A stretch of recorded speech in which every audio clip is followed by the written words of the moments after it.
Welcome and thank you for joining us for this special edition of We Get Work, live from Jackson Lewis's 2024 Workplace Horizons Conference. What follows are high-level conversations providing information on conference programs and, in light of the current legal, regulatory, and cultural landscape, why they were important topics to present now. In this episode, we explore what employers need to know about employee safety and relevant regulations, keeping your workplace drug-free, and a specific discussion on how these issues and others affect the manufacturing industry. Emily Borna in the Atlanta office of Jackson Lewis and special guests Ellen Weitz of Siemens Energy and Chris Correnti of AGC America share insights from their manufacturing industry roundtable. Ian Bugatti, Courtney Malveaux, and Melanie Paul discuss OSHA's expansive enforcement efforts for 2024, and Matt Neiman talks about the current state of marijuana and testing in the workplace. Today, we're talking to Emily Borna, a principal in our Atlanta office of Jackson Lewis. We have special guests, Ellen Weitz of Siemens Energy, and Chris Correnti with AGC America. I'd like to thank all of you for joining us today. And I'm first going to ask you to just introduce yourself and tell us a little bit about what you do. Certainly. Thank you, Alicia. We're delighted to be here. This is Emily Borna. I am in my 29th year at Jackson Lewis. I do employment discrimination litigation, a lot of advice and counsel with an emphasis on disability leave health management, corporate governance, internal investigations, workplace training. And I enjoy working with clients like Ellen and Chris who are in the manufacturing industry. And that's the subject of our roundtable today. Great. Ellen? Hi, I'm Ellen Weitz, and I am head labor and employment counsel for Siemens Energy, Inc. I handle the U.S. We are an international company. We do business in 90 countries around the world, but I have the U.S. We are an energy technology company. We develop, we produce, we sell, and install wind turbines, gas turbines, steam turbines, all throughout the energy business. And I handle both the traditional and the employment. So both of those topics in the manufacturing industry come up quite a bit. And Chris? Hi, Chris Correnti. I'm General Counsel for AGC America. AGC has 6 different manufacturing businesses in North America, including automotive glass fabrication, chemicals, a couple of electronics-related businesses. We have life science, biologics business, and we have some small architectural-related operations. I have been with AGC now 30 years, so I've seen a lot of changes, and we'll talk about some of those today, but delighted to be here. Fantastic. So Emily, you mentioned that you all participated today in the manufacturing roundtable. Can you provide our listeners with a brief summary of what was covered during your presentation and why it was important to discuss those issues at Workplace Horizons? Absolutely. We had a lively discussion. There were I'd say almost 24 of us, and it was a bit of a misnomer. It was a rectangle, not a round table. But we were able to all share a little bit about what keeps us up at night from a workplace law standpoint in the various manufacturing industries that were represented. And it was everything from energy and automotive and chemical to food and beverage. We had a really wide range of industries represented. We gave this a lot of thought ahead of time, and we had identified issues around staffing and redundancy, coming off of the pandemic, what most manufacturers have to grapple with at this point, and, foreign talent and harnessing, the right talent and skills to make things work when there's been supply chain shortages and a lack of the skilled workforce needed to keep operations going. We also covered cyber attacks. This is the second year in a row that the manufacturing industry has been the biggest target of cyber attacks, ransomware, as the advent of artificial intelligence just grows, particularly in this industry. So Chris, given everything that Emily just said that you all talked about during your round table or your rectangular table, what do you think are some of the issues that resonated with your participants the most? I think we had really several different issues that we really honed in on during the discussion, although we covered a wide range of topics. So I think one important one is contingent staffing, or the use of temporary workers. And it seems like there's a lot of concerns amongst many of the attendees about what legal risks do we have? How are we going to deal with those risks? How can we help our management understand what those risks are and the costs? And how can we better plan for our businesses to react to that in the future? Because finding people is very difficult in this market today. I think that was a uniform comment among all the attendees. We are all having trouble finding good, qualified, or high-skilled employees. So businesses have to resort to temporary staffing in many cases to help fill some of those gaps. So it's an important legal risk. Another key area that we did talk about was cybersecurity was an important topic. In fact, the company I work with unfortunately went through a cyber breach in December. So it's a very, very critical topic. And I think everyone is very concerned about whether they're prepared and what they needed to do in order to try to help their businesses understand what some of those risks are and maybe some things they weren't thinking about. Another key topic was, how are we all going to continue to stay up to date with new developments in the multiple jurisdictions that I think most of the attendees have plants or employees working in, not only just in the United States, but across multiple countries. So many of the attendees were working for businesses that had operations in Europe or South America or in other parts of the world. And we are all worry a lot about what we're not knowing is coming, or maybe what's been passed and did we find out soon enough. Fortunately, Emily told us Jackson Lewis has an excellent tool called Check It, that they are keeping track of that themselves as a firm, and it's certainly something that can help businesses out. We do have a tool called Check It, so we're glad that Emily mentioned that. Yeah. So again, Ellen, Chris described an awful lot of things that everybody talked about. But for our listeners, what would you say are some of the key takeaways that people should know about the issues manufacturers are facing in the United States and beyond? Yeah, no, it's a great question. And I want to add before I even answer it, just from our roundtable, but all the breakout sessions have actually been addressing so many of the issues that came up at the table: the cyber issue, the remote and the contingency workers, and all the things that we were talking about at the table. So I think several of the key takeaways, I'm going to start with one of the things that Chris raised, which is we, as the internal counsel or the HR people, the lead HR people, we need to keep up with the changes that are going on day to day. And by the way, it's every day. Every day there's a new state law, there's a new federal law, or it's just guidance. It's, the National Labor Relations Board puts out a guidance memo, and it changed 60 years worth of precedent. So one of the biggest takeaways, I think, for everybody at all of these sessions is we have to know what's going on out there, and we have to be keeping up. And it changes so much more now than it ever did. I mean, in one of the groups, he said, look, if we drafted a separation agreement for you 5 years ago, it's too old. It's stale.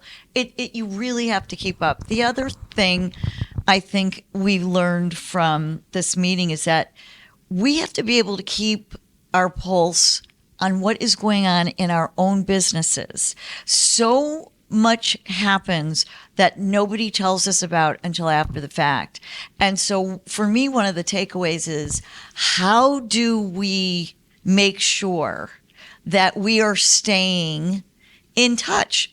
How do we make our managers tell us beforehand, come to us, make sure that we are going out there and making them want to come talk to us? Because so many of the issues that we get, other than the cyber attack, which I don't know how, is tough, is after the fact. Or, other things, and I think you talked about it with the cyber, it's important to have like emergency response teams in place so that you can actually you can have meetings to prepare you for some things that might occur, so that you actually already have a plan in action. And I think, companies have not really been in a position to do this, because it's one of the things we talked about in our meeting is that we're all so lean. because that's the way manufacturing has been told to be for so long. But being this lean with all the changes going on, the supply chain issues we've had, you can't get all this stuff done. So we're really having to look at how we set up the whole workforce. So I'll ask this to Chris and Ellen. What is the one thought, idea, suggestion out of all of the conversation that was had with a lot of really great information? What are you going to take back? What are you going to implement at Siemens or try to implement at AGC America? Well, all right, I'll go first, and it would be at Siemens Energy because I'll let him worry about AGC America. How's that? For me, it's about going back and I think doing a better partnership with HR and making sure that we are keeping up with the daily changes and that they are making sure that they're communicating that with the operations people and that we're becoming more partnership. And I think that, a lot of businesses, I don't want to say we're siloed, but we get so busy in doing what we have to do on a daily basis. So my feeling is one-on-ones with my HR partners, more meetings to talk about what changes have come down the pike and what do we want to do to be able to be prepared for that. Thank you. Chris? Thanks. So I'm going to break the rules and say there's two things that I'm going to take back. So one is the need for more audits. So one of the things that companies don't like to do, they don't like to pay for audits to check their compliance in multiple different areas. We usually do it when we have a problem. I think one of the things that, I will have to do better, and I think the attendees need to really make their management understand, is we got to be more proactive. There are too many risks now. There are too many changes. We can't keep up with it. Our HR teams can't keep up with it. So we really need to be more proactive and be more, take a more rational approach to let's check to see how good we really are. We found it with the cyber breach and our HIPAA policies. There's some questions about how updated should they have been, for example, or doing gap assessments. So I think that's certainly one thing that I will take back and have a serious discussion with all of the businesses about. I think, the other thing that is very, very important is how to get the business leaders to understand the scope of the risks today. Because, again, they're not keeping track of all of these changes. They're relying on us to do that. But we never seem to have time to really sit down enough with them to say, okay, here's the top 6 things you need to worry about. And let's talk about how we can help you deal with those. So that's certainly something we've been trying to do that more, but it's still something that I know we have to do more. And I would expect most of the folks who attended would agree. Thank you both for sharing that. Emily, back to you. Since we were all together at our conference last year, what do you think has been the most significant development affecting employers in the manufacturing industry? I would say staffing. It's a stark contrast with some other industries in the post-pandemic era. Manufacturing in particular had to implement furloughs and reductions and layoffs and now getting people back in place, going from the just-in-time lean manufacturing philosophy to, having the talent we need and retaining that talent, and if it's not available, particularly for a lot of manufacturers who may have operations in more rural areas, how are you going to harness those skills? And when you do, how are you going to retain that talent? I think that's a big focus in the manufacturing industry in particular. Staffing, and then, artificial intelligence, how that works in cybersecurity. Certainly there's more than one. I love what Chris said. I mean, what we can do to help, it's about communication. It's about education. It's preventive strategies as opposed to just reactive plans. And we really love to partner and team with our clients on this. It's a luxury sometimes you don't feel you have time for, but it pays off in huge benefits to put that emphasis on the front end to avoid some of the litigation and the exposures that can come. Another topic we talked about at our discussion today, and I can't tell you how many clients, commiserated that they're going through or are in the midst of or suffering the fallout from collective actions, particularly on wage hour issues, whether it's rounding, or state laws in California that are so difficult to comply with, giving some thought on the front end, what can be done to try to head some of that off is really valuable. So you sort of addressed this question a little bit, but I'm going to ask it in case there's additional information you'd like to share. How is Jackson Lewis providing assistance to lawyers like Ellen and Chris on some of these issues? Yeah, well, we have refined our practice to focus in on areas where we do have a lot of conversant feedback and expertise, whether it's manufacturing or, some of our other industries, construction, healthcare.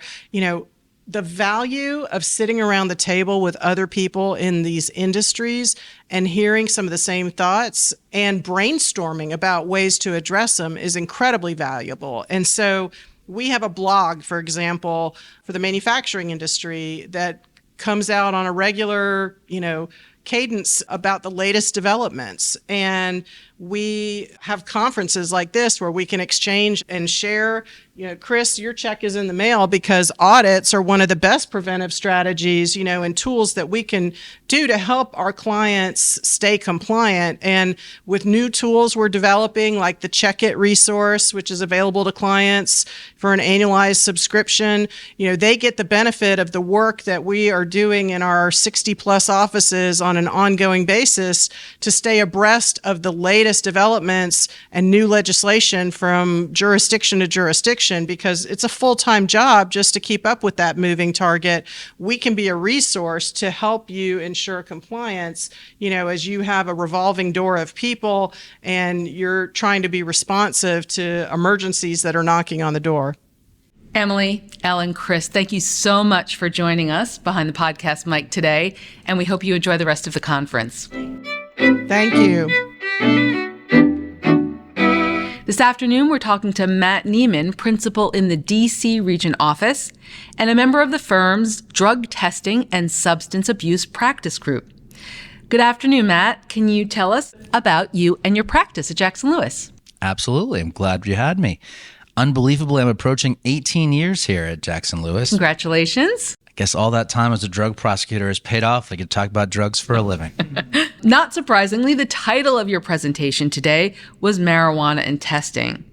Can you provide our listeners with a brief summary of what you covered in your presentation, and more specifically, why it was important to present this topic at Workplace Horizons? Absolutely. We talked about marijuana, cannabis as it is accounted for in many a law, and that it's everywhere now, and the basics as to what testing is and isn't. Most importantly is having employers understand if they're still using drug policies from 20 years ago, do they have any currency with what's going on now? Asking to be intentional and giving a little information to figure out how that would work. What do you think some of the issues were that resonated with our attendees during your presentation? What's important for them to know? Quite a few people came up to me afterward and noted that their policies maybe had a little dust on them, and realizing that they were maybe doing some things just cause instead of that they'd given it some actual thought and hadn't even given any consideration to what a drug test really was, and maybe need to change how their managers were being trained. Were there other concerns that were addressed or questions that were raised that impact this particular topic that you talked about today? I think the biggest thing is the mechanics of what drug testing really is, and understanding that when you're testing for cannabis, it's not like testing for alcohol. You don't know if somebody is high, whether they pass or fail a drug test. And I think talking with the audience and having them understand that a drug test just says drugs were ingested at some point, and whether that was 5 minutes ago or 5 days ago is not something you get out of that test. So given all of the issues that were raised during your presentation, what do you believe to be the key takeaways employers should keep in mind when addressing these issues in their own organizations? At a bottom line, they should always be intentional. If something just is, it doesn't mean it should continue to be. And as every state passes their own version of requirements and, hey, off-duty marijuana use is now legally protected versus another place says, no, no, never, you got to make sure that your organization is doing what it means to do. And if it's not, make it so. Look at those laws. Decide if a one-size-fits-all policy is what I have. Is that really what you need? And is it even compliant? Being intentional is the key. Okay, thank you. What do you think has been the most significant development, or maybe the most couple of significant developments affecting employers in this space since last year? Easy. The number of legislatures who have decided that the science exists that doesn't exist. California says, go ahead, use all the tests you can that test for the actual drugs and not the metabolites that are left over. Only problem there is those tests don't really exist, especially in a way to help somebody anywhere other than exactly around LA. So with employers being asked to make an impossible choice of trusting science that doesn't exist, they have to look for other options on how to do things, which may even mean going back to the way we did it in the mid-'80s before drug testing. Substance abuse isn't just drug testing, and if folks can remember that, since they weren't working at that time, it's the best way to go forward. All right. So it's a perfect segue into my next question. How else is Jackson Lewis providing assistance to organizations on these issues? Well, in addition to being a phone or email or Zoom call away, we also have the Drug and Alcohol Testing Law Advisor blog that can be logged onto as well. Legislatures are coming up with new laws all the time, trying to recreationally legalize marijuana in lots and lots of places. So checking there regularly to make sure that you've got the updates for where your operations are is absolutely critical. Matt, thank you so much for joining us this afternoon, for speaking at the conference today, and enjoy the rest of the conference. My pleasure. Go JL. This afternoon, we're talking to Melanie Paul, Ian Bagatti, and Courtney Malveaux, principals in our Atlanta, Long Island, and Richmond offices of Jackson Lewis. I'd like to start by asking you a little bit about yourselves and your practice. Melanie. Yes, I'm a principal in Atlanta and co-head of our workplace safety and health practice group. I've been with Jackson Lewis for 5 years. And prior to that, I was with the Department of Labor Office of the Solicitor in Region 4 in the Southeast for 10 and a half years. And now I'm helping clients on this side navigate sticky OSHA issues, inspections, and defending them in litigation where necessary. Ian. Hi, Ian Bogatti, principal in the Long Island office. I am a member of the labor practice group as well as the workplace safety practice group. I've been with the firm for 20 years, been doing OSHA work and workplace safety for that entire period of time. I've not been with the government side as these two folks, but doing the best that we can to represent our clients and all these issues that we're going to talk about today. Thank you. Courtney. Thanks, Alicia. Yes, Courtney Malveaux. And so I'm also co-leader of the Workplace Safety and Health Practice Group. And so if we're defending companies that receive citations, don't hate me, I used to sign them. So I was a labor commissioner for my home state. And so, among other things, led our OSHA program for that state. And so learned how the process is done soup to nuts from the enforcement side and now bringing that to employers. Great, thank you. Melanie, the title of your presentation at the conference is OSHA's Expansive Enforcement Efforts for 2024. Can you provide our listeners with a brief summary of what you covered in your presentation and why it was important to present this year? Yes, absolutely. So as we all know and have felt, this administration has been very aggressive in enforcement as well as rulemaking. And from OSHA, what we have seen are some new rules that are really impacting employers' work sites. Two of those, which dropped this year or became effective this year, are OSHA's electronic record-keeping rule and the new third-party walk-around rule, which will allow the agency to identify or to allow third parties to potentially represent employees in an inspection at an employer's work site. So there's a lot of issues that come along with that, but very important topics. And I was inspired by being in Vegas, and so came up with the concept to do a game show to make it really fun and lively and engaging for the audience, because I recognize that OSHA issues are not always the most interesting for people, and people are not as excited to talk about it like I am. So I really wanted to do something to really engage our audience and really help them understand why these issues are important. Thank you. Ian, What are some of the issues that really resonated with our attendees during your presentation? What is it that they really needed and wanted to know? Yeah, it's a great question. The nice part of my practice, being that I do some labor stuff as well as workplace safety, is that the walk-around rule that Melanie spoke about is one of the most front-facing rules that I've seen come about, where you almost have interagency involvement. So this walk-around rule that Melanie mentioned is going to allow potentially union organizers to come into facilities during OSHA inspections and represent the employees. That's not something that's ever existed before. And so when the attendees hear that their potentially non-union operations are subject to not only OSHA inspections, which can be pressing, difficult, strenuous, stressful for them, now they have to worry about potentially a union organizer being the representative of those employees in a non-union workforce. That's something that's shocking for them, right? We've never seen that. And so where does that come from? Is it interagency involvement? Don't know. The administration has made it very clear that we're pro-union. We want more unionization in the country. And that's something that this rule will absolutely yield if it goes into effect, at the end of May when it's scheduled to. So we'll see if there's some challenges to it and whether it will go into effect or not, but something that employers are very concerned with right now.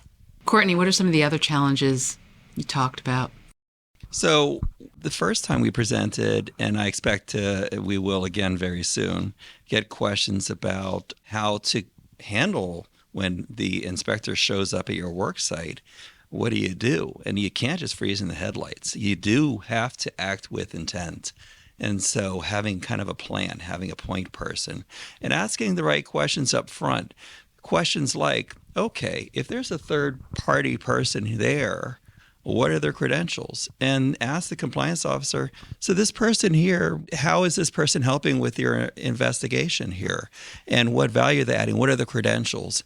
And also, what's their background? So as Ian pointed out, if this person's from a union and this is a non-unionized work site, well, it's your business to know who's coming onto your site. You may have trade secrets to protect. They are on your property, and so this is very much in your business. And so that was part of the discussion last time was, okay, asking the questions and knowing who this person is. And if necessary, look, we usually let people come into our work sites without requiring OSHA to get a warrant. But, if this rule goes through and if this kind of privilege is abused for ways that were never intended under the OSHA Act, then maybe it would make sense then to start looking at legal process like requiring them to get a warrant and defining what it is they're looking for and really getting kind of a handle as to what this inspection is supposed to be really about. Melanie, it sounds like employers have an awful lot of their plate with this potential new rule. What were some of the other concerns that were addressed or raised during the presentation?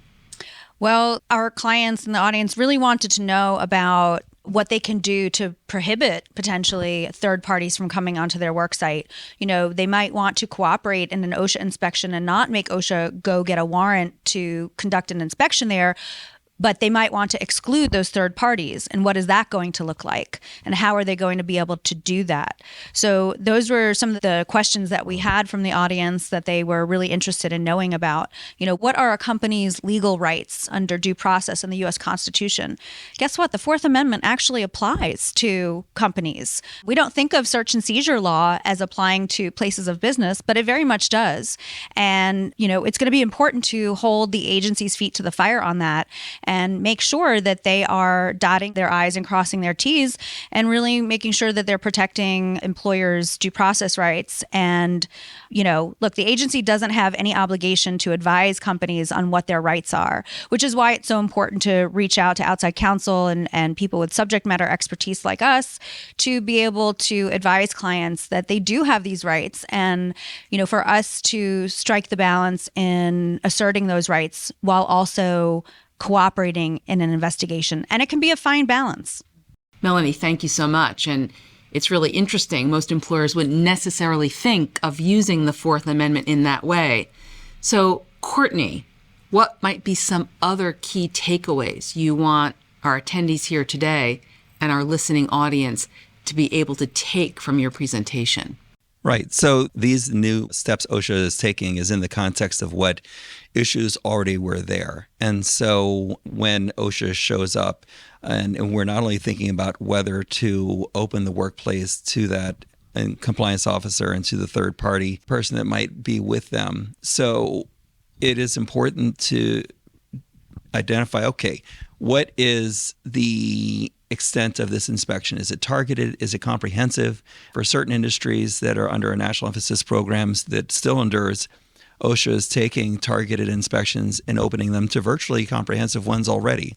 And so that's one of the challenges that's still there. And so that's happened. And you have to make these decisions real time to ask these questions and determine whether you're going to require warrants or not. In terms of the compliance officer asking for documents and records, well, again, some might be trade secrets, and also they may or may not exceed the scope of the inspection. In addition, there are interviews that the compliance officer is usually asking for after a walk around. And so employers have to know, okay, is this someone who's speaking for themselves, or might they be a manager who could be viewed as speaking for the company? And so ensuring that employers know their rights as they're dealing with these things, they're really going to have to know these things on the spot. And that came up in the discussion last time.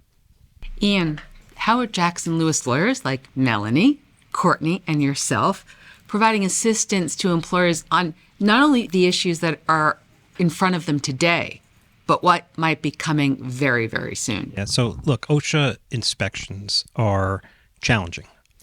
Too many employers, I find, tend to get a citation, maybe it's $12,000, and their immediate instinct is, I can settle this, right? I can settle this and maybe I spend $8,000, maybe cheaper than hiring counsel. What they seem to forget is that what OSHA tends to do is re-inspect, right? They're going to come back and they're going to see if you have the same problems. They're going to see if you have the same problems in other locations. So settling that first case, even though it may make financial sense, if in the long term, usually doesn't, because that repeat violation that they may get the next time can be a 10 times multiplier. So you went from what could have been a $12,000 citation to a $120,000 citation. So Jackson Lewis attorneys are available. We're here 24/7. When there's an inspection, we can advise behind the scenes. We can advise in person. We've been through inspections, making sure employers know what their rights are. We've got blogs, we've got articles, right? There are tons of resources at our clients' fingertips so that they can put themselves in the best possible position. So when these inspections come along, they're prepared, they've got what they need, and they're being counseled the right way. Because more often than not, look, there may be an easy way out, but what does that have effect later on? And that's something that we need to make sure our clients are understanding. And you know, again, we're here for them whenever they need us. Courtney, Ian, Melanie, thank you so much for joining us behind the podcast mic today, and we hope you enjoy the rest of the conference. Thanks, our pleasure. Thank you for joining us on We Get Work. Please tune into our next program, where we will continue to tell you not only what's legal, but what is effective. We Get Work is available to stream and subscribe on Apple Podcasts, Google Podcasts, Libsyn, Pandora, SoundCloud, Spotify, Stitcher, and YouTube. For more information on today's topic, our presenters, and other Jackson Lewis resources, visit jacksonlewis.com. As a reminder, this material is provided for informational purposes only. It is not intended to constitute legal advice, nor does it create a client-lawyer relationship between Jackson Lewis and any recipient.